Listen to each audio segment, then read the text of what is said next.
Les invito ahora a la segunda conferencia y voy a presentarles al doctor Luis Alfonso Villarreque, fundador y decano por 3 periodos de la Facultad de Humanidades y Ciencias de la Educación de la Universidad Mayor de San Andrés. Además, catedrático experto en educación, quien en esta ocasión nos expondrá la temática Aportes de la Iglesia en la educación boliviana. Les recibimos con un fuerte voto de aplauso. Es San Simón. Le estoy riñendo. No es San Andrés, es San Simón.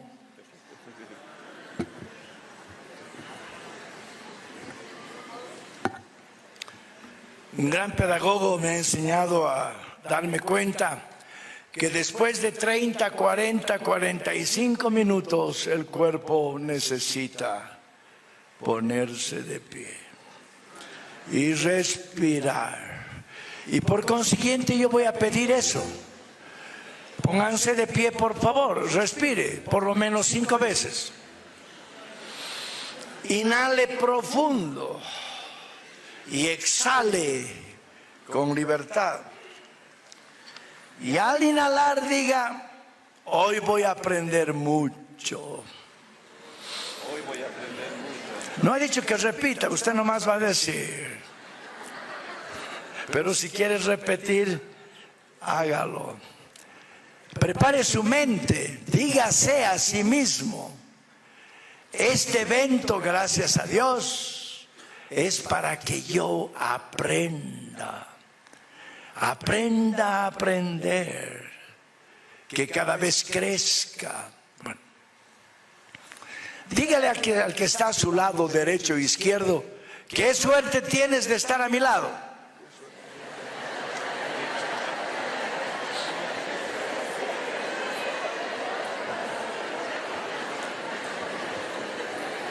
Y el que ha recibido el piropo responde y digo, el afortunado eres tú.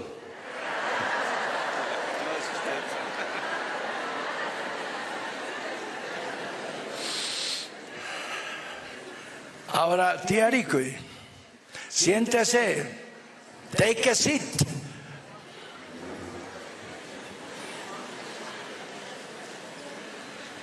Yo quiero empezar saludando a Monseñor Fernando Bascopé, presidente del área de educación, por guiarnos también, por haber hecho posible este gran evento de 50 años, de lo que le hemos llamado Comisión Episcopal de Educación. Saludo a los señores miembros del simposio, a los señores invitados, a todos. Del aporte de la Iglesia en su pensamiento educativo, en la historia y en el mundo. De tal suerte que este pensamiento, doctrina, concepción, filosofía, con innovaciones distintas se ha aplicado en Bolivia como podía aplicarse en el Ecuador. Por eso es necesario puntualizar y contextualizar este tema de la educación católica en Bolivia, un poco mirando muy someramente y a manera de introducción lo que ha pasado en el mundo desde la influencia de la Iglesia. Y voy a mencionar algunos aportes, contribuciones, principios y valores que vienen de la Iglesia. Y solamente voy a señalar 5, pudiendo señalar 20. Primero, los 3 grandes principios de la patrística los ha tomado la humanidad como suyos. ¿Cuáles son? Primero, la igualdad entre los hombres. Los hombres no éramos iguales. Es la Iglesia que en su pensar, como los padres de la Iglesia, dice somos iguales. Léase Gálatas 30, que dice ya no hay judío ni griego, ni amo ni esclavo, ni hombre ni mujer, Todos somos iguales en Cristo Jesús. Primer principio, ¿de dónde viene? De la iglesia. Segundo, el concepto de dignidad del ser humano. Todos, criatura, todo ser humano, todo hombre, toda mujer, es digna, tiene dignidad. ¿Y de dónde viene?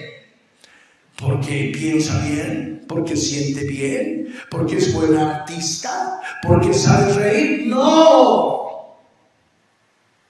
La dignidad viene del hecho de que el ser humano es una criatura de Dios, hecha a imagen y semejanza de Dios, y que debe retornar a Dios. Esa es su dignidad. No viene de la dádiva del Estado. Y tercer principio, es la vocación universal de los bienes de la tierra. Y eso es muy importante. Todos los padres de la iglesia nos han enseñado algo que es duro, que lo que te sobra no es tuyo. ¡Wow! Aquí hay una diferencia con la teología protestante.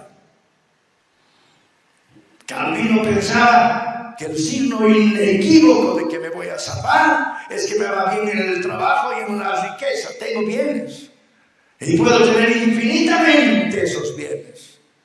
Eso no pensamos los católicos. Los católicos pensamos de que lo que te sobra no es tuyo. Segundo, voy a ir rápido porque me están ya empezando a mirar medio feo. Fundación de las universidades. ¿De dónde vienen las universidades en el mundo? De la iglesia. ¿Sabían? No sabían. De las escuelas monacales y catedrales, muchas de ellas se han erigido en universidades. Fue el Papa Inocencio III que por primera vez ha llamado a esa comunidad de investigadores, de profesores, de alumnos, le llamó universitas, el Papa. Universidad quiere primero decir corporación, comunidad intelectual. Segundo quiere decir universo. Y sobre el cual habría mucho que decir. Yo no lo hago por respeto al tiempo. Tercero, los aportes de la iglesia a la ciencia, a la filosofía, a la cultura es admirable. Miren, ahí tiene usted un San Agustín, un Tomás de Aquino, ¡wow! Tiene usted ahí un Roger Bacon, que en el siglo III empezó a acuñar lo que se llama ciencia experimental. Qué lindo. Y así otros. No menciono más por respeto al tiempo. Sí, es cierto. Cuarto. Aportes de las distintas congregaciones. Algunas se llaman órdenes religiosas a la educación. Mire, es larga la lista. Ahí están los benedictinos, franciscanos, dominicos, jesuitas, redentoristas, salesianos, La Salle, carmelitas, maristas, etcétera, etcétera. Todos ellos han hecho maravillas en el mundo y lo siguen haciendo. Pero parece que el mundo no reconoce. Quinto puntito. Se llama el evento eclesial más importante del siglo XX. Se llama el Concilio Vaticano II. ¡Qué maravilla! El Concilio Vaticano II, que nos habla de 12 principios educativos. 12. Yo a veces hablo de ellos y me miran raro, porque la gente no sabe. Una de las cosas que dijimos esta mañana en la reunión de la CEICAM es que hay poca información y mucho menos formación. Y tenemos que empezar a formarnos. Leeré algunos. Primero, todos los hombres de cualquier raza, condición y edad, por poseer la dignidad de persona, ojo, dignidad, ya saben de dónde viene, tiene derecho inalienable a una educación. Ese es el primer principio. Segundo, todos los cristianos tienen derecho a la educación cristiana, como bien nos ha dicho el doctor Carlos Ferrero. Tercero, los padres que han dado la vida a los hijos tienen la gravísima obligación de educar como los primeros y principales educadores de sus hijos. Y así debería leer los 12. No lo hago por lo que ya saben. Eso ha pasado en el mundo. Es nuestra iglesia. Si hay una institución que ha contribuido a la educación, es la iglesia. Aportes en América Latina un pantallazo. Primero que debemos decir, que América Latina es resultado de una invasión de los europeos, ¿no ve? Que nos han traído su cultura, su pensamiento, su todo. Entonces en este continente somos herederos de una concepción sobre el ser humano y una concepción sobre la educación. Cuando hablamos de ser humano, desde la perspectiva nuestra, es una unidad sustancial de espíritu, alma y cuerpo.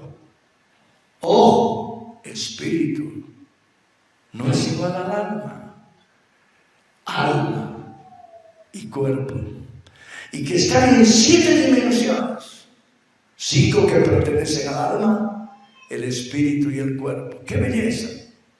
Pues entonces podemos hablar de educación integral, porque integra esas dimensiones.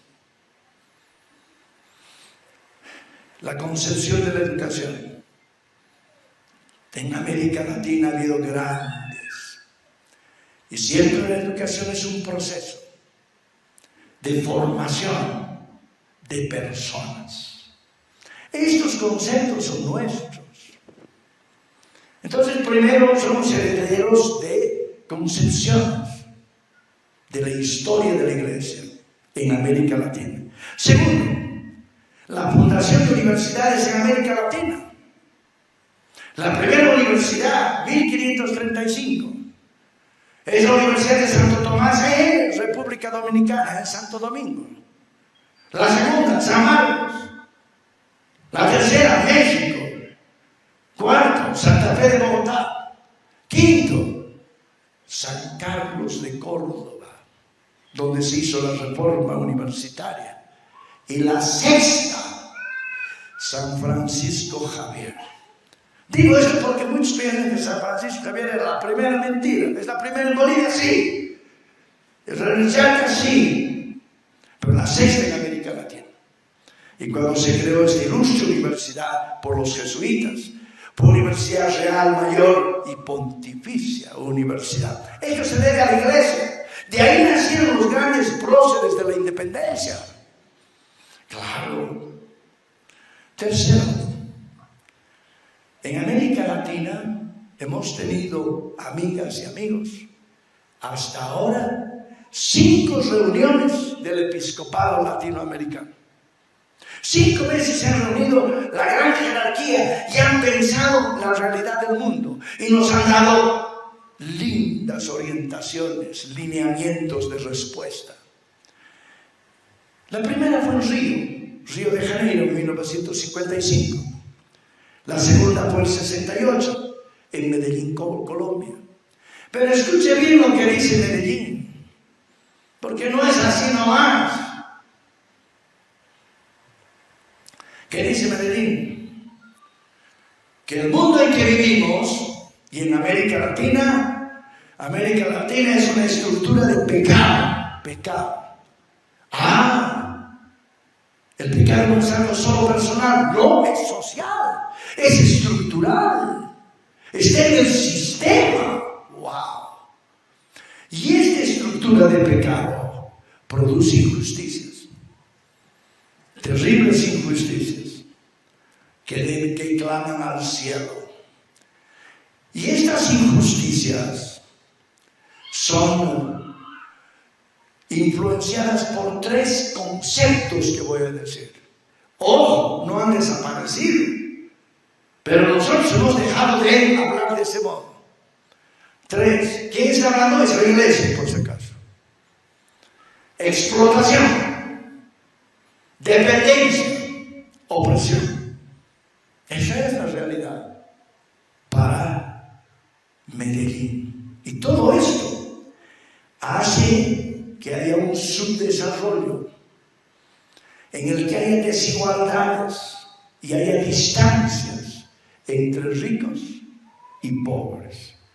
Medellín va a decir, los ricos cada vez más ricos y los pobres cada vez más pobres. Después Puebla va a repetir diciendo, los ricos son cada vez más ricos a costa. ¡Ojo, a costa! Es reunión de causa y efecto. Y naturalmente todo esto que dice Medellín, el 68 después del Vaticano, dice la educación en Latinoamérica debe ser capaz de liberar a nuestros hombres de las servidumbres culturales, sociales, económicas y políticas que se oponen a su desarrollo. Años después, en 1979, en Puebla, la gran temática es la opción preferencial por los pobres. Tiene que haber una opción. Y quienes hemos optado en nuestra juventud por la opción, hemos tenido también que abandonar este país. No nos querían. Pocos son los perseguidos, ¿no ven? Opción por los pobres.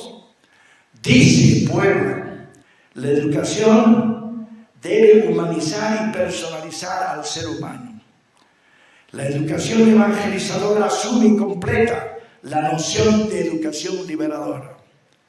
Dice Alito más, urgente la elaboración de un proyecto educativo cristiano a nivel nacional y continental. Y gracias a la Comisión Episcopal de Educación hicimos posible ese proyecto del cual después voy a hablar. Puebla dice cosas interesantes que no las leo como habría deseado, voy a leer solo una cosita. Dice, al analizar más a fondo la situación de su desarrollo, de explotación, de dependencia, de miseria, descubrimos que esta pobreza no es una etapa casual, sino el producto de situaciones y estructuras económicas, sociales y políticas que producen a nivel internacional ricos, cada vez más ricos, a costa de pobres, cada vez más pobres. Quería reiterar esto. Cuando leo esto a mucha gente, dicen, ¡guay! Un comunista se ha venido. No, papito, no soy tonto para ser comunista. Estoy leyendo el pensamiento de la Iglesia Latinoamericana. 1992, Santo Domingo. ¿Y qué habla de la cultura? 2007, Aparecida, que como todos saben, habla de los discípulos y misioneros, con el método del ver, juzgar y actuar. Y habla de algo importante que lo estamos viviendo ahora, se llama identidad católica. Eso ha pasado en América Latina. Ahora, ¿qué ha pasado en el mundo? En Bolivia. Rapidito. Para hablar de Bolivia, tenemos que saber que Bolivia tiene 6 tipos de Estado. Mejor, y a lo largo de su historia ha habido 6 tipos de Bolivia. 6 modelos de Estado. El incario, la colonia, el Estado oligárquico minero feudal, el Estado del nacionalismo revolucionario, el Estado neoliberal y el Estado plurinacional. Así es. Yo no voy a hablar de los primeros, no hay el tiempo. Decirles por otra parte que cuando hablamos de Estado, fuera de la definición clásica que Estado es un pueblo en un territorio con una organización política, tenemos que ver que cada Estado tiene 5 partes. Primero es el tipo de Estado, lo económico, lo civil, lo político y lo ideológico. Cada gobierno, cada Estado va a intentar tener su propia educación. Claro, siempre ha sido así. Ahora, en el Estado colonial ha habido muchas cosas lindas, como aporte de la Iglesia. Primero, la defensa de los indios. Y ahí hay figuras extraordinarias, como Vicente Ferrer, pariente tío aquí del doctor. Antonio de Montesinos, Bartolomé de las Casas, Francisco de Vitoria. ¡Qué lindo! Segundo, obviamente la creación de la Universidad San Francisco Javier de Chuquisaca. Rápidamente pasa a la República. Y acá es importante ver que en todos estos periodos la Iglesia siempre ha estado presente. Pero algo importante, que el otro día cuando toqué este tema en una conferencia en San Simón, me dijeron, es que usted tiene que enfatizar, la gente no sabe qué es. Estoy hablando ya del Estado oligárquico conservador, 1825-1900. Hubo un primer estatuto educativo que se llama el Estatuto Simón Rodríguez, que dice ahí, el primer deber del gobierno es dar educación al pueblo. Ese concepto, ¿de dónde viene? De ese estatuto. No viene de ningún otro. La educación debe ser uniforme y general. Hablan de la escuela única. Qué bonito. El estatuto Perso habla de educación gratuita, obligatoria, universal. Qué bonito. En el Estado oligárquico liberal hay 2 importantes hechos. Uno se llama la Escuela Ayllu de Guarizana, donde se concibe la educación ligada a la producción comunitaria.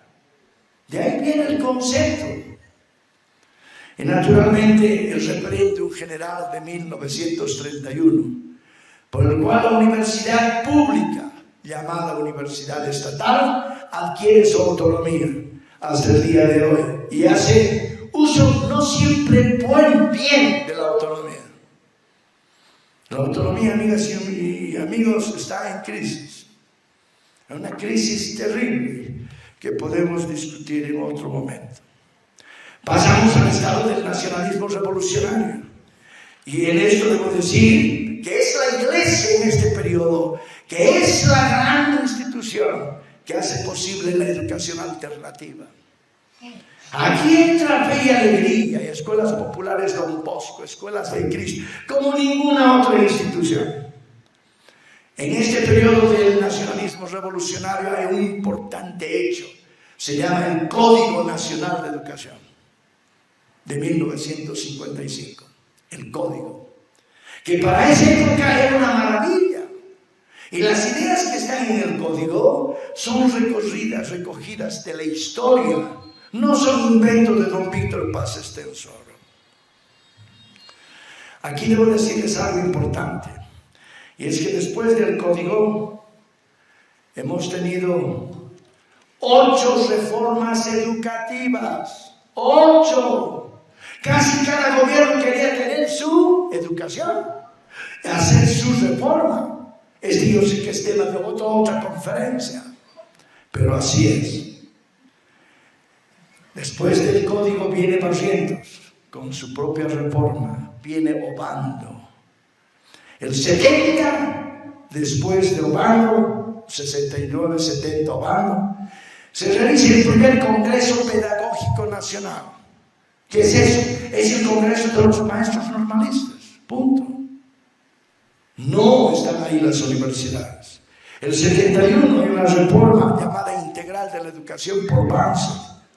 Luego el 79 viene el segundo Congreso Pedagógico Nacional, en el que por primera vez en la historia de la universidad universidad, participa la universidad en los congresos departamentales.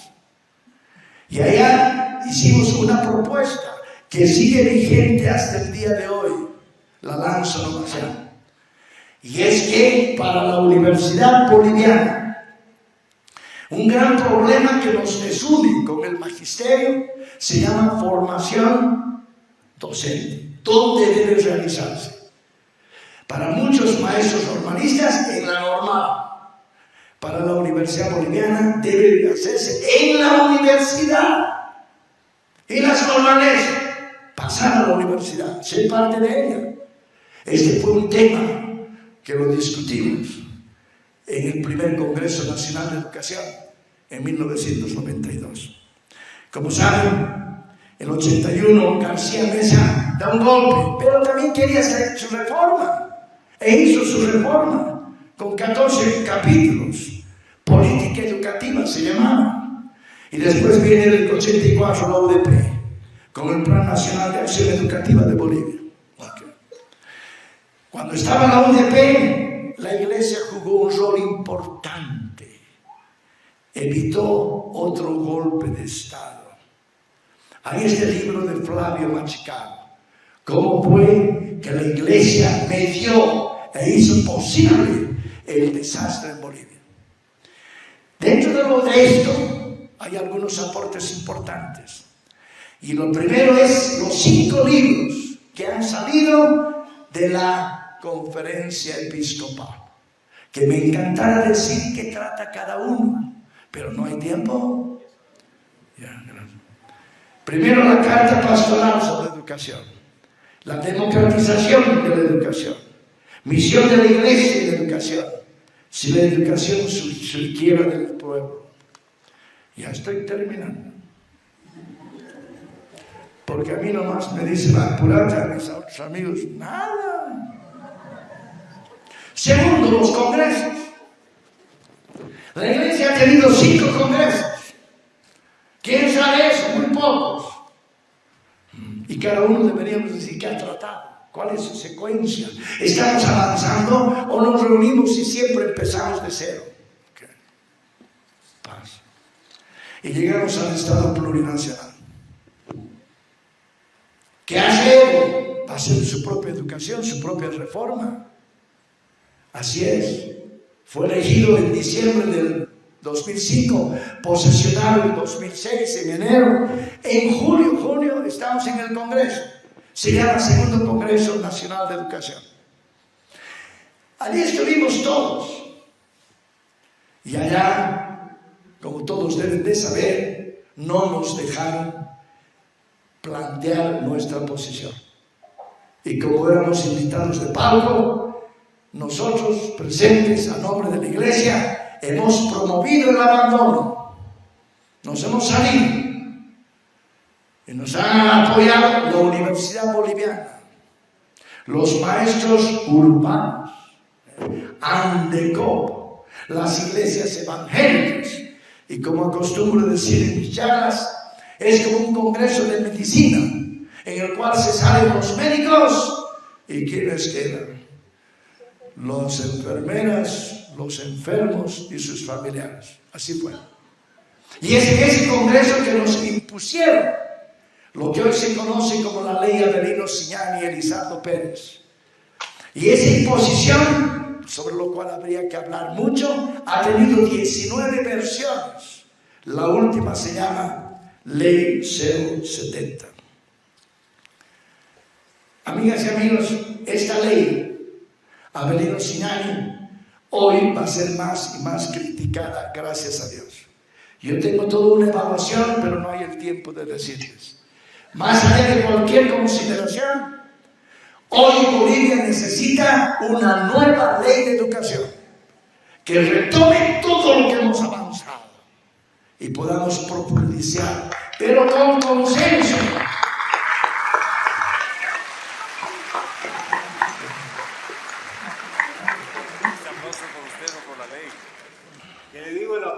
Por él, no por la ley.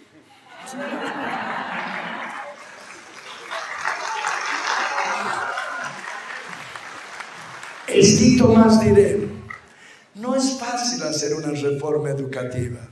No, naranjas, no es fácil. ¿Por qué? Porque para hacer una reforma educativa se necesitan tres cosas. Primero, querer cambiar. Pregunto, ¿los profesores quieren cambiar? No es ingenuo, no quieren cambiar. En la universidad quieren cambiar, tienen miedo que desaparezca su materia y desaparezca el número de horas de investigación. Así es. Primero, querer cambiar. Segundo, poder cambiar. El GONI no ha podido imponer su ley 1565. No tenía poder. Le salimos al frente el magisterio y la universidad.